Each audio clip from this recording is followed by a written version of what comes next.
नमस्कार मित्रांनो, पाकिस्तानमध्ये पेट्रोल बॉम्बचा स्फोट झालेला आहे आणि आपले जर काही धुरंधर तिकडे असतील तर त्यांना असतीलच म्हणजे, पण त्यांना सक्रिय करण्याची हीच ती वेळ आहे. आजच थोड्या वेळापूर्वी बातमी आली की पाकिस्तानमध्ये पेट्रोलची किंमत 458 रुपये लिटर इतकी झालेली आहे आणि डिझेलची किंमत 520 रुपये लिटर इतकी झालेली आहे. बघा, 458 आणि 520 पाकिस्तानी रुपया आणि भारतीय रुपया, साधारणतः एक भारतीय रुपया म्हणजे 3 पाकिस्तानी रुपये. म्हणजे बघायला गेलं तर पाकिस्तानमध्ये पेट्रोल आणि डिझेलची किंमत भारतीय रुपयांमध्ये कन्वर्ट करायची झाली तर साधारणतः 150-152 रुपये पेट्रोल आणि 173 रुपये डिझेल एवढी आहे. म्हणजे आपल्याकडच्या पेट्रोल आणि डिझेलच्या किमतीपेक्षा पेट्रोल जवळपास 50% जास्त महाग मुंबईतल्या किमतीपेक्षा आहे आणि डिझेलची किंमत तर जवळपास दुप्पट आहे. आपल्याकडे डिझेल स्वस्त असतं कारण आपलं डिझेल आपण स्वतः बनवतो. पाकिस्तानमध्ये जरी ते जाहिरात करत असले की इराणकडनं त्यांच्याकडे तेल आलं, पण ते तेल रिफाईन करण्याची पण त्यांच्याकडे, शुद्ध करण्याची त्यांच्याकडे यंत्रणा नसल्यामुळे जेवढी गरज आहे तेवढी त्यांच्याकडे डिझेल जास्त महाग आहे आणि त्यामुळे लोकांमधला संताप अनावर झालेला आहे. कारण कल्पना करा, पाकिस्तानमध्ये जे रोजंदारीवर काम करतात, जे छोटे मोठे लोक म्हणजे पगार त्याच्यावर काम करतात, त्यांना महिना 25 ते 30 हजार रुपये इतके मिळतात. म्हणजे आपल्या भाषेत त्यांना महिन्याला 8 ते 10 हजार रुपये महिना पगारावर भारतीय रुपयांमध्ये पाकिस्तानमध्ये बरेच जण काम करतात. आणि अशा वेळेला 8-10 हजार रुपये पगार असताना सार्वजनिक वाहतूक व्यवस्था तर काही असून नसून सारखीच आहे आणि त्यामुळे प्रत्येकजण बाईक वापरतं किंवा रिक्षा वापरतं आणि त्यामुळे जर पेट्रोलचे भाव 150 रुपये लिटर झाले असतील आणि महिन्याला तुम्हाला समजा 10-20 लिटर पेट्रोल लागत असेल तरी तुम्ही कल्पना करू शकता त्याच्यामध्ये 8,000तले 3,000-4,000 रुपये तुमचे जर पेट्रोलमध्ये गेले 3,000 रुपये तर तुम्हाला तुमच्या कुटुंबाला, आणि तिथे कुटुंबही मोठं असतं, 7 जण 8 जणांचं कुटुंब असतं, त्याला पोसायला बायका फारशा नोकरी धंदा करत नाहीत, त्यामुळे त्या कुटुंबाला पोसायला तुमच्याकडे उरलं काय. आणि त्यामुळे तिथे संताप अनावर झालेला आहे. पाकिस्तानचं सरकार, अमेरिकेचे डार्लिंग असलेले आसिम मुनीर फील्ड मार्शल आणि शहबाज शरीफ यांनी असं सांगण्याचा प्रयत्न केलेला आहे की बघा, 3 आठवडे आम्ही भाव वाढवले नव्हते, आम्ही कळ काढली, आमच्यावरचा खर्च कमी केला, सरकारवरचा खर्च कमी केला, सरकारी योजनांवरचा खर्च कमी केला, का तर तुम्हाला तोशिष लागून देऊ नये म्हणून. पण आता नाईलाज आहे आणि तुमच्यासाठी आम्ही एक गोष्ट करतोय. ती गोष्ट कुठली तर लोकांना पाकिस्तानी 2,000 रुपये सबसिडी देऊ केलेली आहे मोटरसायकल स्वारांना. आणि पाकिस्तानमधले छोटे शेतकरी, पाकिस्तानमधल्या छोट्या शेतकऱ्यांची जमीन किती असायला पाहिजे तर 25 एकरपेक्षा कमी. आपल्याकडे छोटा शेतकरी म्हणजे 2 एकरपेक्षा कमी शेती असलेला किंवा काही गुंठे शेती असलेला त्याला छोटा शेतकरी म्हणतात. पाकिस्तानमध्ये सिंधमध्ये, बलुचिस्तान या सगळ्या भागामध्ये शेती 25 एकरपेक्षा लहान असेल तर तुम्ही छोटे शेतकरी झालात. हे सगळे भुत्तो, शरीफ वगैरे सगळ्यांकडे कोणाकडे 25,000 हेक्टर, कोणाकडे 30,000 हेक्टर अशी शेतजमीन आहे आणि ते जमीनदार झाले. आणि छोटे शेतकरी म्हणजे 25 एकरपेक्षा कमी शेती असलेले, त्यांना कल्पना करा, शेतीसाठी ट्रॅक्टर लागतो आणि ट्रॅक्टरसाठी जर तुम्ही डिझेल 173 रुपये लिटरनी घेत असाल तर तुम्ही शेतीच करू शकत नाही. ही परिस्थिती आहे.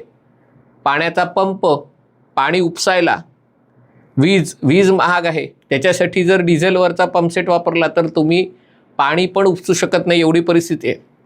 आणि अशा परिस्थितीत शेती कशी करणार? खतांची वगैरे तर अजून वार्ताच नाही आहे, फक्त डिझेलचा भाव आहे हा. डिझेल अभावी पाकिस्तानची शेती पण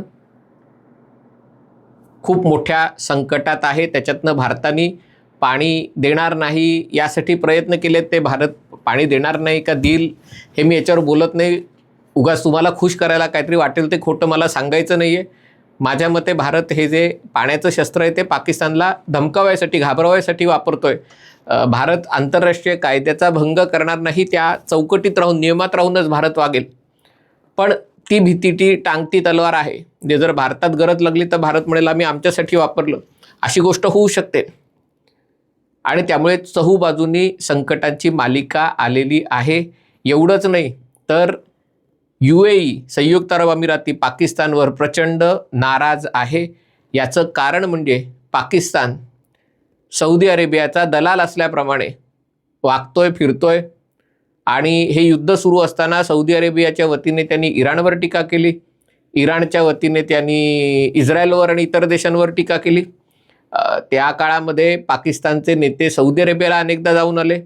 त्यांची जी बैठक पार पडली पाकिस्तानच्या पुढाकाराने, इजिप्त, सौदी अरेबिया, तुर्की आणि पाकिस्तान यांची बैठक पार पडली. त्याच्यात त्यांनी संयुक्त अरब अमिरातीला सहभागी केलं नाही, इन्व्हॉल्व केलं नाही. याचा संयुक्त अरब अमिरातीला प्रचंड राग आलेला आहे. येणं स्वाभाविक आहे, कारण पाकिस्तानला जे IMFचं कर्ज मिळतं, इंटरनॅशनल मॉनिटरी फंडचं कर्ज मिळतं, ते कर्ज UAEनी किंवा संयुक्त अरब अमिरातीनी पाकिस्तानला जे $2 अब्ज कर्ज दिलेलं आहे त्याच्या आधारावर, म्हणजे त्याचे गॅरेंटर UAE आहे. म्हणजे पाकिस्तानला कर्ज मिळायला UAE प्रयत्न करणार. UAEमध्ये पाकिस्तानचे अनेक लोक छोटी मोठी कामं करतात, रोजगार मिळवतात.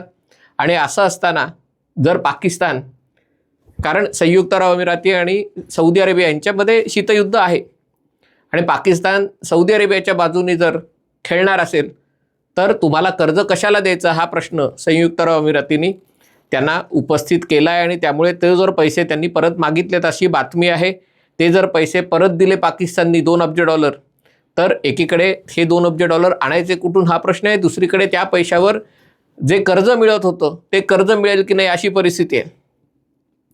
आणि खरंच त्यामुळे परिस्थिती अतिशय गंभीर आहे. याच्यावर मार्ग काढण्यासाठी पाकिस्ताननी काय केलं आहे तर एक सस्ता पेट्रोल ॲप त्यांनी सुरू केलेलं आहे की हे तुम्ही गुगल प्ले, तुम्ही करू नका, फक्त पाकिस्तानच्याच लोकांसाठी आहे. सस्ता पेट्रोल ॲप गुगल प्लेमधनं डाउनलोड करायचं आणि मग त्याच्यात तुमचं रजिस्ट्रेशन, गाडीचा नंबर, त्याचे डिटेल्स, तुमचा आधार म्हणजे CNIC काहीतरी म्हणतात, नॅशनल आयडेंटिटी कार्ड नंबर, ते सगळं टाकायचं. त्याच्यात लोकांना सांगितलं की गाड्या तुमच्याच नावावर रजिस्टर करा, कारण पाकिस्तानमध्ये अनेक जण गाड्या चालवतात, ती गाडी कोणाच्या तरी दुसऱ्याच्याच नावावर असते. गाड्या लोक खरेदी विक्री करतात, सेकंड हँड गाडी विकतात, त्याचं रजिस्ट्रेशनच करत नाहीत, कारण रजिस्ट्रेशन करायला गेलं, त्याची नोंदणी करायला गेली की टॅक्स पडतो, त्यामुळे अशीच कॅशमध्ये देऊन टाकतात. आणि त्यामुळे जर हे सस्ता पेट्रोल ॲप वापरायचं असेल तर तुम्हाला तुमचं रजिस्ट्रेशन नंबर गाडीचा, तुमचं आधार ID कार्ड नंबर आणि सगळे तपशील द्यावे लागतील. मग ते मिळाले की ते, आणि तुमचा मोबाईल नंबर, आणि हे सगळं झाल्यावर तुमची शहानिशा करून तुमच्याकडे जर मोटरसायकल असेल तर तुम्हाला 2000 रुपयाची कुपन देण्यात येतील. 2000ची कुपन म्हणजे थोडक्यात काय, तुम्हाला 4 लिटर पेट्रोल तुम्हाला मोफत मिळेल. अर्थात हे मोफत नाही आहे, हे एका प्रकारे सबसिडी आहे की जर तुम्ही 20 लिटर पेट्रोल वापरणार असाल तर त्याच्यावर 4 लिटर तुम्हाला मिळेल. म्हणजे आपल्याकडे बघा 103 रुपये पेट्रोल आहे मुंबईत, बाकीच्या ठिकाणी तर देशात 95-96 असं पेट्रोल आहे, मुंबईत महाग आहे. तर त्याची किंमत पाकिस्तानमध्ये 152 रुपये केली, म्हणजे ती किंमत वाढवली आणि मग महिन्याच्या शेवटी तुम्हाला 4 लिटरची सबसिडी देत आहेत. हे लोकांना येडा बनवायचा सगळा उद्योग आहे.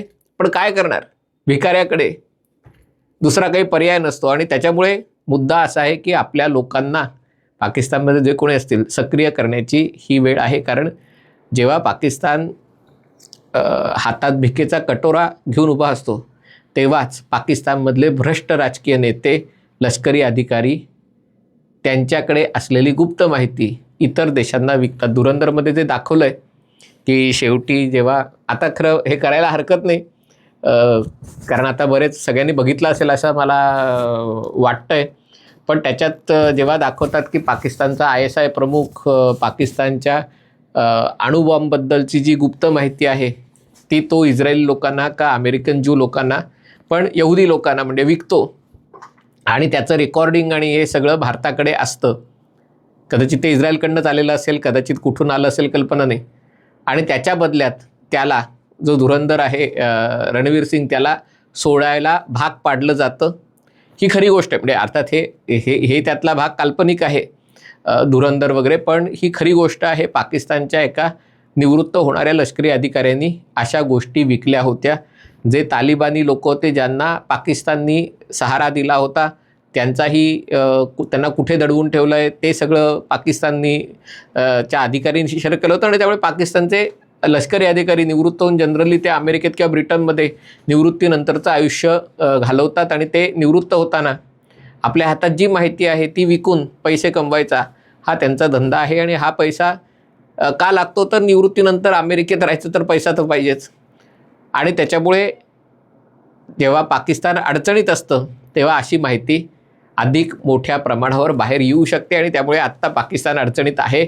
वर दिसायला पाकिस्तान कशा प्रकारे वाटाघाटी करत आहे, पाकिस्तान हे अमेरिका आणि इराणचा मध्यस्थ आहे वगैरे, पण आज पाकिस्तानला कोणीही विचारत नाही आहे. कारण ट्रम्प तात्या त्यांना जे करायचं आहे ते करतायत. इराण म्हणते आमच्याशी चर्चाच सुरू नाही आहे, आमच्याकडे कुठला प्रस्तावच नाही आहे, आम्हाला काही चर्चाच करायची नाही आहे. आणि अशा परिस्थितीमध्ये पाकिस्तानची आर्थिक अवस्था अधिक बिघडत चालली आहे. हा खरा तर आपल्यासाठीही धडा आहे. पॅनिक होऊ नका. आपल्याकडे सुदैवाने निवडणुका असल्यामुळे 29 एप्रिलपर्यंत पेट्रोल डिझेलच्या किमती वाढणार नाहीत असा माझा अंदाज आहे. 29 एप्रिलला मतदान झालं की दुसऱ्या सेकंदाला, म्हणजे मतदान संपलं की दुसऱ्या सेकंदाला पेट्रोल डिझेलच्या किमती वाढतील. पण तरी ते वाढणं स्वाभाविक आहे. मी काही त्याच्यावर सरकारवर टीका करत नाही आहे, कारण ज्या किमती आंतरराष्ट्रीय बाजारात आहेत त्या तुम्हाला द्यायलाच पाहिजेत. आणि पेट्रोल डिझेल या काही सरकारनी सबसिडी देण्याच्या गोष्टी नाही आहेत.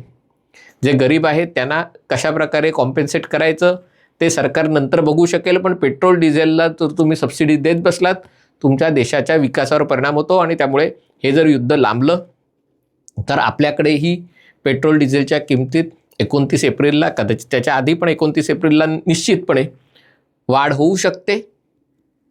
त्याचा इतर गोष्टींच्या महागाईवर परिणाम होऊ शकतो, व्याजदर वाढू शकतात.